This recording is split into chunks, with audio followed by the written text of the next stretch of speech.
Aula e agora nós vamos falar sobre tipos de maldição. Já te adianto que essa aula vai ficar um pouco longa e que você vai ter que ter paciência aí, porque eu vou te explicar agora sobre tipos de maldição. Existe alguns tipos de maldição.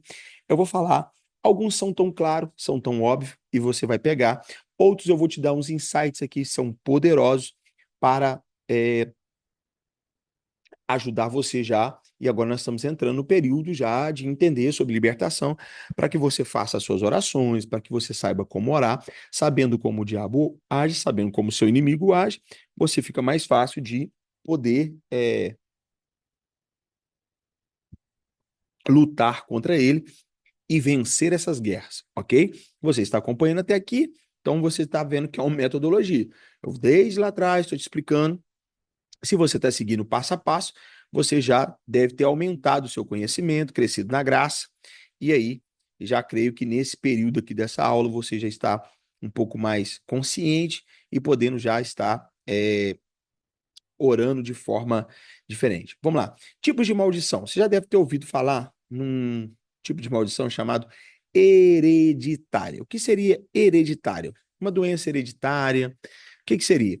Hereditária é uma transmissão por direito, ou sucessão, ou transmitindo por tradição social ou moral. Esse é o conceito da palavra hereditária. Então, hereditária é transmissão por direito, por sucessão, por ou transmitido por direito social ou moral. Você já deve ter ouvido isso, maldição hereditária. E por onde ela se instala? Essa palavra maldição hereditária, vamos desmistificar, porque pensa comigo aqui. Tem um texto, eu já vou dar pausa aqui para eu te mostrar esse texto, que isso vai ficar claro para você. Porque o meu intuito é que você tome governo sobre isso, que você tome governo sobre isso, fala mais perto do microfone, pode ficar legal. Que você tome governo sobre isso e que a sua vida avance. E para isso a gente precisa quebrar alguns. Eu gosto de dizer assim: tem um livro meu que eu digo assim: nós precisamos quebrar casebres para podermos construir os grandes edifícios. Então eu já volto com esse texto. Continuando, então, abra comigo a sua Bíblia em Ezequiel capítulo 18. Nós vamos desmistificar essa maldição hereditária, porque a gente precisa entender isso. Porque senão você vai achar que vai ter que pedir perdão pelo pecado. E eu vou te explicar o conceito correto, tá? Mas primeiro eu quero te explicar que essa expressão maldição hereditária não pode, porque você não pode pagar pelo pecado do seu pai, do seu avô, do seu bisavô, que você não fez, ok? Então esse conceito de maldição hereditária não existe, mas eu vou te explicar o conceito correto, ok? Então Ezequiel capítulo 18 diz assim, a aula é longa, tá bom? Se eu ver que não der para vai ficar muito extensa, o que que eu faço? Aí eu dou faço outros módulos sobre os tipos de maldição. Mas essa aqui é hereditária, a gente precisa parar um tempo nela. Meu intuito aqui é que você compreenda e seja liberto. E veio a minha palavra do Senhor dizendo: que pensai vós, os quais usais essa parábola sobre a terra de Israel, dizendo: os pais comeram uva verdes e os dentes dos filhos se embotaram? Vivo eu, diz o Senhor Deus, que nunca mais direi essa parábola em Israel. O que ele está dizendo? Nunca mais vocês vão falar sobre isso. Deixa eu levantar um pouco minha cadeira aqui, gente. Isso, obrigado. Desculpa aí. Nunca mais vocês vão falar isso, porque o pai comeu uva verde e os filhos que embotaram os dentes. O que que ele está dizendo? Vocês nunca mais, gente, para Deus é nunca mais. Nunca mais vocês vão dizer, ou seja, que o pai cometeu um erro porque essa parábola existia. Você está sofrendo por causa do seu pai. Você lembra de João capítulo 9? Quem pecou? O pai ou a mãe deles para que ele nascesse cego? Então, nenhum dos dois. Nenhum dos dois pecou. Isso não tem nada a ver com o pai nem com a mãe. Compreende ou não? Então, já vai quebrando o conceito, porque João capítulo 9 diz assim: ó, nem o pai nem a mãe dele pecou porque ele nasceu cego. Entende? Porque Jesus está querendo quebrar esse conceito, que ele está dizendo. Tem essa parábola mesmo em Israel, mas a partir de hoje ninguém vai falar essa parábola mais. Que o pai cometeu um erro, o filho está pagando por ele. Nunca mais, ok? Verso 3. Vivo eu, diz o Senhor Deus, que nunca mais direi essa parábola em Israel. Verso 4. Eis que todas as almas são minhas. Põe isso na cabeça. Lembra da aula anterior? Todas as almas são minhas. Então Deus tem direito legal em tudo. Como é a alma do pai, anote esse pai, ok? Assim também a alma do filho é minha. A alma que pecar, essa morrerá, ou seja, cada um vai ser responsabilizado pelos seus atos. Sendo, pois, o homem justo e praticando juízo e justiça, não comendo sobre os montes, nem levantando seus olhos para ídolos da casa de Israel, nem contaminando a mulher do seu próximo, nem se chegando à mulher da sua separação, ok? Tá vendo? Ele está dizendo que todos esses pecados trazem algum tipo de maldição. Não oprimindo a ninguém, não tomando devedor do seu penhor, não roubando, dando seu pão ao faminto, cobrindo o nu com roupa, não dando seu dinheiro à usura, não recebendo demais, desviando a sua mão da justiça e fazendo verdadeiro juízo entre o homem e o homem. Andando nos meus estatutos e guardando o meu juízo e procedendo segundo a verdade, o tal justo certamente viverá, diz o Senhor Deus, ok? Então, pai e filho, agora ele diz, ó, e se ele gerar um filho ladrão? Fala comigo, neto, pai, filho, repita aí, neto, ok? Derramador de sangue que fizer seu irmão, qualquer dessas coisas, e não cumprir todos aqueles deveres, mas antes comer sobre os montes, e contaminar a mulher do seu próximo, oprimir o pobre necessitado, praticar roubos, não tomar penhor e levantar os seus olhos para os ídolos, cometer abominação, emprestar com usura, receber demais, porventura viverá? Ou seja, o pai fez certo, o filho fez certo, o neto fez errado. Vai viver? Não viverá. Todas essas abominações, ele fez, certamente morrerá, o seu sangue será sobre ele. Ou seja, então o pai não fez, o filho não fez, o neto fez. Quem vai pagar? O neto. Não tem nada a ver com o pai nem com o filho, não. Mas olha só, verso 14. Mas aí o neto fez, mas ele gerou um filho. Então, que é o bisneto. Então, temos aí a primeira geração, a segunda geração, a terceira geração e a quarta geração, em Ezequiel capítulo 18. E eis que também, se ele gerar um filho, que veja todos os pecados do seu pai, fez e vendo-os não cometer coisas semelhantes. Ou seja, eu vi que o meu pai cometeu de errado, eu não quero fazer. Não comer sobre os montes, não levantar os olhos para os ídolos da casa de Israel, não contaminar a mulher do seu próximo, não oprimir, não retiver o penhor, não roubar e der o seu pão ao faminto, e cobrir o nudo com roupa, desviar do pobre a sua mão, não receber usura e juros, cumprir os meus juízos e andar nos meus estatutos, o tal não morrerá. Pela iniquidade de seu pai, certamente viverá. Seu pai, porque praticou extorsão, roubou os bens do seu irmão e fez o que não era bom no meio do seu povo. Eis que ele morrerá pela sua iniquidade. Ou seja, cada um vai ser responsabilidade pelo que fez.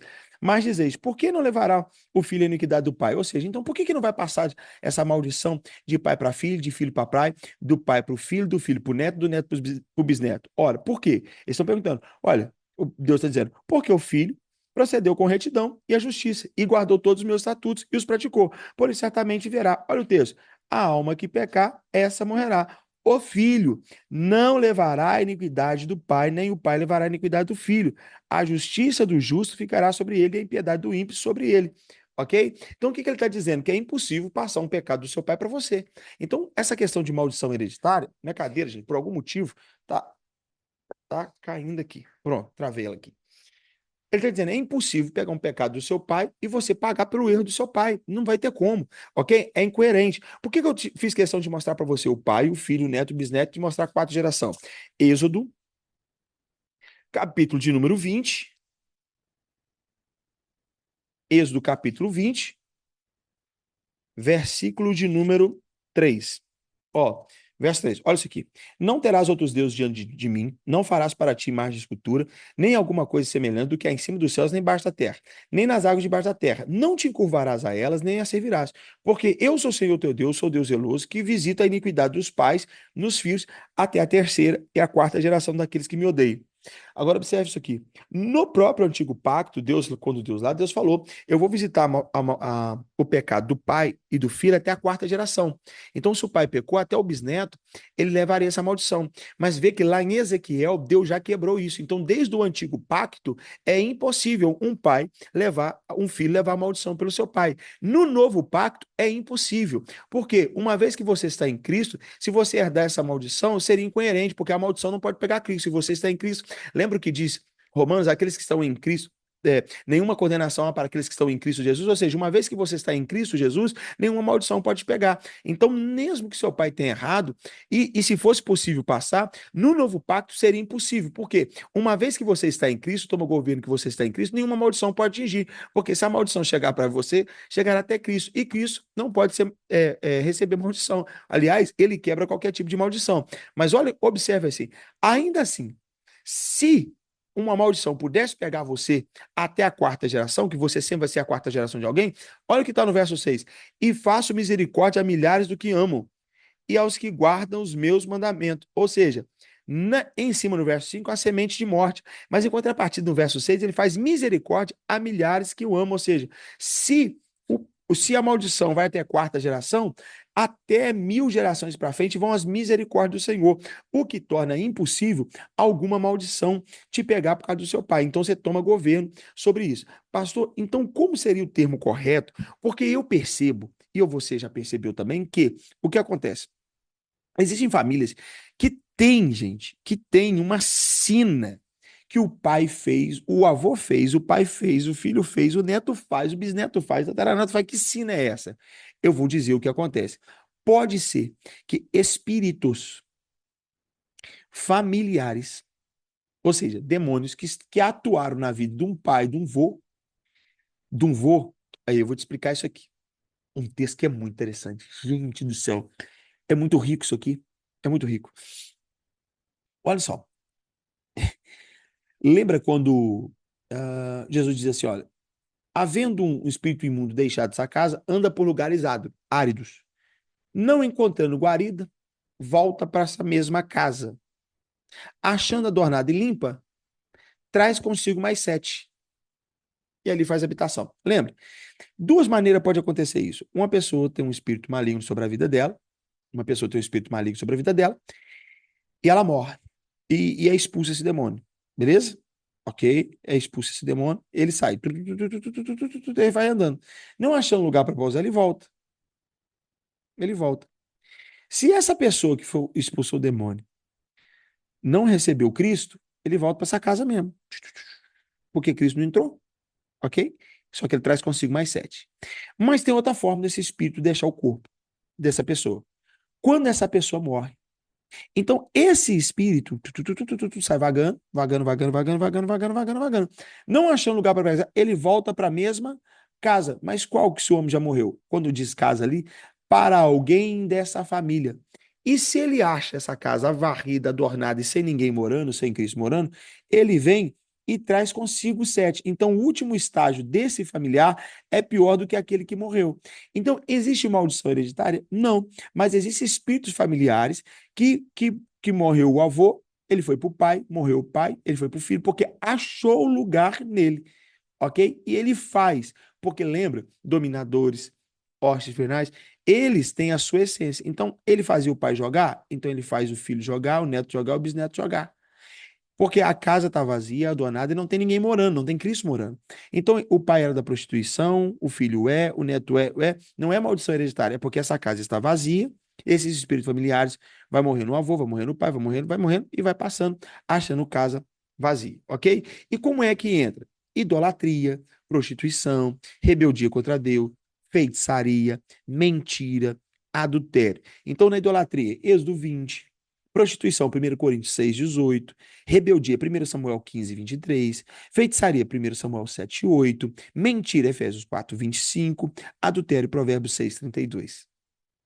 Compreendeu? Esses são os tipos de pecado que pode ter sido cometido por alguém da sua família lá atrás, e aí entrou na sua vida de alguma forma, se você ainda não tem Cristo, e vai pegar. Ou vai pegar outra pessoa pela idolatria, pela prostituição. Já pensou? Você lembra? A pessoa é idólatra, aí não se converte, o pai é idólatra, eu sou devoto porque minha mãe é devota, meu pai é devoto, meu filho vai ser devoto, e vai passando. É nesse sentido, essa espirituação. Então, o pai vivia em casa de prostituição, então morreu, aquele espírito que fazia ele na prostituição, o filho ainda não se converteu, não quebrou, não quebrou, não encontrou Jesus, a casa está aberta, ele volta e vai fazer a prostituição. E assim sucessivamente. Ok? Então, isso aí é maldição hereditária. Ficou um pouco longa. Eu já ia falar tudo de uma vez, mas eu vou parar por aqui, ok? Para que eu possa falar depois de maldição voluntária. E aí, guarda o teu coração, que essa aula é poderosa. Você vai começar a desfazer de muita coisa na tua vida que está prendendo você. Você vai desfazer, literalmente. Olha para mim. Você vai desfazer de coisas que você está segurando, que está sendo uma maldição sobre a tua vida. Beijo no teu coração, te vejo na próxima aula.